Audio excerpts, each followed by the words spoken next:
Good morning friends. Embryology की class के अंदर पुनः आपका एक बार फिर स्वागत है। मित्रों, पिछली कक्षा के अंदर हमने एक आवृतबीजी पादप के पुष्प की संरचना की मूलभूत संरचना के बारे में अध्ययन किया और जिसको हम एक रिवाइज कर लेते हैं कि पुष्प जो है वो एक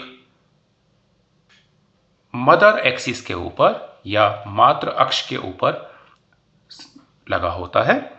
इस मातृ अक्ष में दो भाग हैं। पहला है थैलेमस और दूसरा है पेडिसिल।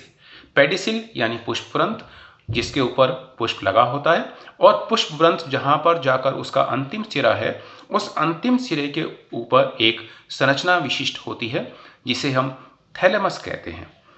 थैलेमस के ऊपर या पुष्पासन के ऊपर जो पुष्प के विभिन्न भाग हैं, वो भाग 4 चक्रों के ऊपर के रूप में व्यवस्थित रहते हैं।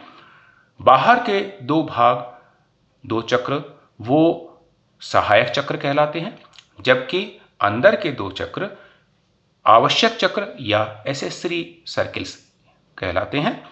बाहर के 2 चक्रों के अंदर हमने देखा कि सबसे बाहर बाह्य दल, उसके पश्चात दल, आवश्यक चक्रों में पहले एंड्रोशियम या पुमंग और सबसे अंदर गायनेशियम या जायाम।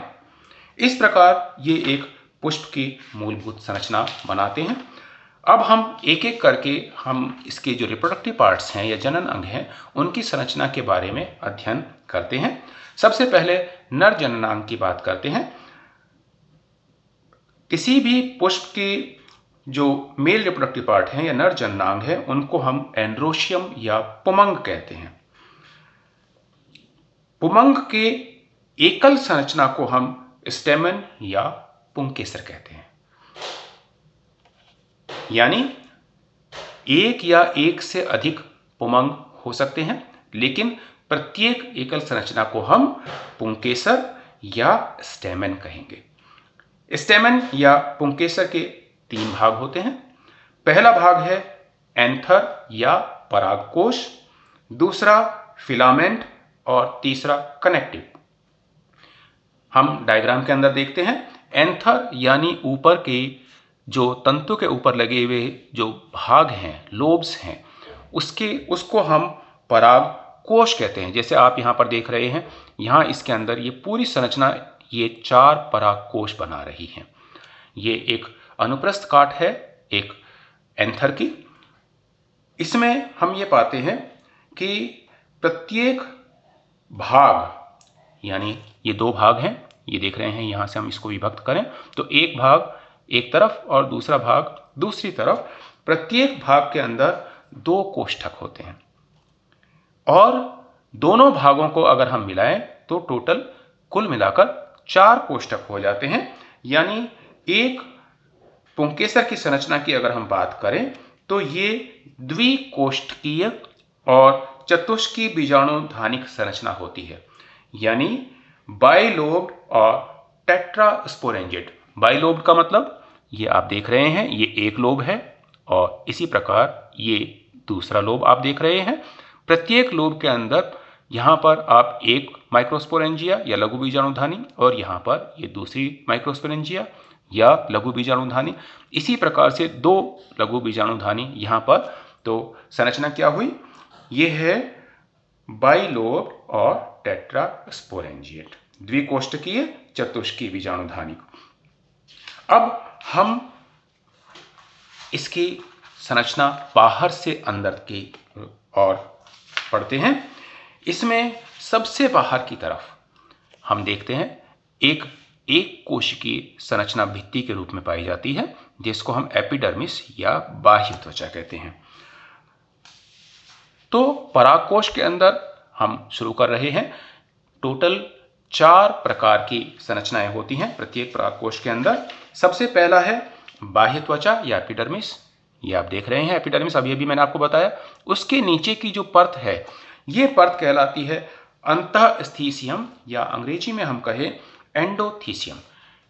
एपिडर्मिस और उसके जस्ट बाद में एंडोथीसियम। आप यहां पर भी देख सकते हैं, इस डायग्राम के अंदर भी बाहर एपिडर्मिस और एपिडर्मिस के बाद में एंडोथीसियम। एंडोथीसियम के पश्चात 3 से 4 परत के अंदर मध्य परतीय कोशिकाएं पाई जाती हैं। यहां आप देख रहे हैं ये इसके अंदर ये मध्य परतीय कोशिकाएं हैं मिडिल लेयर के रूप में। यहां पर भी आप देख सकते हैं इसके अंदर भी ये मध्य परतीय कोशिकाएं हैं। इसके पश्चात सबसे अंदर की तरफ लघु बीजाणुधानी की दिशा में सबसे अंदर की जो परत होती है उसको हम टेपेटम कहते हैं। ये टेपेटम है, यहां पर मैंने इसको मेंशन किया हुआ है। यहां पर भी देखें इसके अंदर यहां से जो सबसे अंदर की संरचना है ये देखिए, ये इस डायग्राम के अंदर ये टेपेटम कहलाती है। अब हम एक एक करके इनको लेते हैं। बाह्य त्वचा या एपिडर्मिस, ये परागकोश की सबसे बाहरी परत है और परिपक्व परागकोश के अंदर बाह्य त्वचा की कोशिकाएं स्पर्श रेखीय या टेंजियल होती हैं, ये टेंजेंशियल होती हैं, सॉरी। देन स्पर्श रेखी का मतलब जो सेंटर है उस सेंटर के हम अगर टेंजेंट डालें तो इसमें ये बाहर की तरफ इस प्रकार से ये टेंजेंशियल कोशिकाएं होती हैं। इसके पश्चात अंतःस्थिशियम या एंडोथीशियम। एंडोथीशियम नॉर्मली एक स्तरीय होती है। यहां पर हम एंडोडर्मिस देख रहे हैं, एंडोथीशियम ये एक स्तरीय होती है, एक ही परत है। एपिडर्मिस की भी एक कोशिकीय परत है, एंडोथीशियम की भी एक कोशिकीय परत है। इसकी कोशिकाएं त्रिज्यात दीर्घित होती हैं, यानी रेडियली इलोंगेटेड होती हैं। आप इनको देखें इनकी संरचनाएं कि ये कोशिकाएं अगर हम बीजाणुधानी की तरफ से देखें तो ये लंबवत यानी त्रिज्यात दीर्घित प्रकार की होती हैं। अंतःस्थिशियम या एंडोथीशियम कोशिकाएं, इनमें अनेक लक्षण पाए जाते हैं या इनके अनेक कैरेक्टर्स होते हैं। जैसे इनके अंदर रेशेदार पट्टियां पाई जाती हैं, बाह्य और आंतरिक स्पर्श रेखीय भित्तियों में विभेदक प्रसार सुविधा होती है, यानी ये आप जब इनके ऊपर अंदर से जब प्रेशर आता है तो ये इस प्रकार से ये टूट सकती हैं, अलग हो सकती हैं। और तीसरा सबसे इंपॉर्टेंट या सबसे महत्वपूर्ण इनका गुण है कि ये आर्द्रताग्राही होती हैं, हाइग्रोस्कोपिक नेचर में होती हैं। जो अंतःस्थिशियम कोशिकाएं हैं ये आर्द्रताग्राही होती हैं, यानी जब इनको बाहर एनवायरनमेंट सूटेबल होता है तो ये आर्द्रता ग्रहण करके और इस परागकोश को बाहर की तरफ इसको खोल देती हैं, जिससे कि परागकण बाहर स्फुटित हो सकें। इसके पश्चात हम आते हैं मध्य परतों के अंदर। अंतःस्थिशियम से अंदर की तरफ, यहां आप देख रहे हैं अंतःस्थिशियम से अंदर की तरफ 1 से 3 परत के अंदर यहां पर मध्य परतीय कोशिकाएं होती हैं। ये कोशिकाएं अल्पकालिक होती हैं, यानी इनकी अधिक आयु नहीं होती है। जैसे जैसे परागकोश परिपक्व होता जाता है वैसे वैसे इसके अंदर से दबाव पड़ने के कारण ये कोशिकाओं की जो परतें हैं ये परतें डिसॉल्व हो जाती हैं, नष्ट हो जाती हैं। अब हम आते हैं सबसे अंदर की जो महत्वपूर्ण परत है उसको हम टेपेटम कहते हैं। ये हम देख रहे हैं ये टेपेटम है, इसके अंदर भी हम यहाँ देख रहे हैं, ज़्यादा स्पष्ट बनाया है इस डायग्राम के अंदर। ये टेपेटम कोशिकाएं हैं, ये परागकोश की सबसे भीतरी परत है। और जब परागकोश के अंदर माइक्रोस्पोरोजेनेसिस या लघु बीजाणु जनन की चतुष्क अवस्था प्राप्त हो जाती है तब तक टेपेटम का भी पूर्ण विकास हो जाता है। ये फिजियोलॉजिकल दृष्टि से बहुत इंपॉर्टेंट है। ये परागकोश को खास तौर से माइक्रोस्पोरोजेनेसिस की प्रक्रिया के अंदर ये पोषण प्रदान करने का कार्य करती हैं। टेपेटम के पश्चात हम देख रहे हैं जो मध्य का जो भाग है, ये मध्य का भाग, इनको हम स्पोरोजीनस टिश्यू, ये आप देख रहे हैं ये जो कोशिकाएं हैं ये हैं स्पोरोजीनस टिश्यू या बीजाणुजन उत्तक। टेपेटम के पश्चात परागकोश के मध्य के भाग को बनाने वाली कोशिकाओं को हम बीजाणुजन उत्तक या स्पोरोजिनस टिश्यूज कहते हैं। लघु बीजाणुओं का विकास बीजाणुजन उत्तक से होता है, ये हम जानते हैं। प्राथमिक बीजाणुजन कोशिकाएं या तो सीधे लघु बीजाणुजन कोशिका के रूप में कार्य करती हैं और इनके विभाजन से परागकण बनते हैं, या ये अनेक समसूत्री विभाजन के पश्चात बीजाणुजन उत्तक के कोशिकाओं की संख्या को बढ़ाती हैं और प्रत्येक कोशिका लघु बीजाणुजन कोशिका का कार्य करती है। तत्पश्चात लघु बीजाणुजन कोशिकाएं अर्धसूत्री विभाजन से प्रत्येक कोशिका 4 अगुणित परागकण बनाती हैं। मैं आपको एक बार फिर समझाता हूं।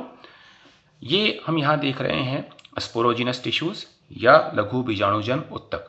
इनकी प्रत्येक कोशिका या तो अर्धसूत्री विभाजन करके 4 परागकण बनाती हैं, अन्यथा इन कोशिकाओं के अंदर पुनः समसूत्री विभाजन 1 या 1 से अधिक बार होता है, और जो कोशिकाओं की संख्या में जब पर्याप्त वृद्धि हो जाती है तब उसके पश्चात नई बनने वाली जो बीजाणुजन कोशिकाएं हैं, इन कोशिकाओं में प्रत्येक कोशिका में अर्धसूत्री विभाजन मियोसिस होता है, और अर्धसूत्री विभाजन के पश्चात प्रत्येक कोशिका से 4 परागकण या माइक्रोस्पोर्स बनते हैं।